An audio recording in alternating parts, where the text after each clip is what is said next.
Hi everyone, my name is Max, and today I'll be sharing more about the article Remote Workers Work Longer, Not More Efficiently. So this will be the agenda of my presentation. I will first give us a brief introduction of the article and then continue by talking us through the causes of remote working highlighted in the article. I will then move on to elaborate what companies can do moving forward before concluding. So, as we all know, the world was struck by the COVID-19 pandemic in 2020. This led to many cities going to lockdown in an attempt to curb the spread of the virus. Inevitably, this forced many companies around the world to implement remote working for their employees. So this then begs the question, how has this affected us? Has it made us more productive? This article talks about how remote working has resulted in longer working hours, which has not equated to higher efficiency or productivity.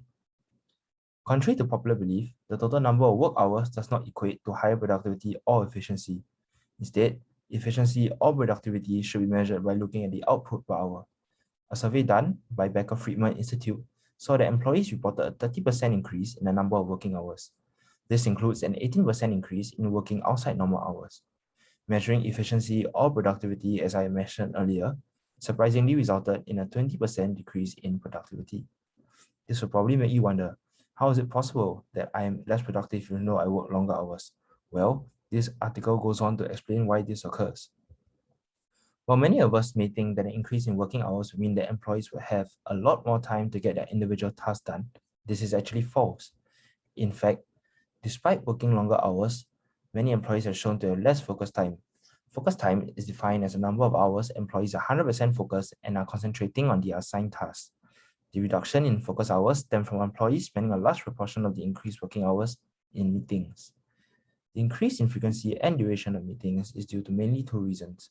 So firstly, managers feel the lack of physically meeting employees on a daily basis may lead to commitment issues of certain employees. Hence, longer and more frequent meetings are used as a form of spot checks on employees. Secondly, managers also feel the need to emphasize to employees that they are the managers, and the employees should acknowledge their existence and respect them as they offer a higher role. However, studies done has also shown that having more meetings may also be unavoidable due to the fact that remote working means tougher coordination between co-workers. This is due to certain job scopes requiring more communication. At the same time, remote working also makes it hard for managers to coach, evaluate, and train employees. So, with all the advantages and disadvantages of remote working being mentioned early on, how should companies operate moving forward? Should they be scrapping the working remotely idea even if it's hybrid? The answer is simple and straightforward. While working remotely does pose its own set of challenges such as tough coordination between co-workers, it's important for companies to find the right balance. What then is the right balance?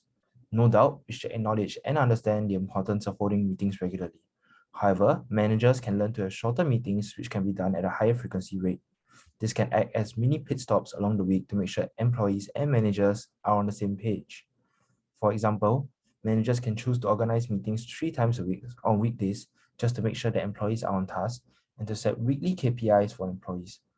Meetings to clarify any doubts should then be scheduled separately and individually with employees to prevent unnecessary time wasted for those employees who do not need any further clarification. In doing so, efficiency and productivity levels will not be hindered and may even be improved. So, in conclusion, companies need to be learned to be flexible and adapt in accordance with the situations presented to them. With flexibility and adaptability, they will be able to weather any form of uncertainty thrown at them. This will then allow them to ensure their productivity and efficiency level to remain the same, if not improve, while keeping employees' welfare in mind. With that, I've come to the end of my presentation. Thank you.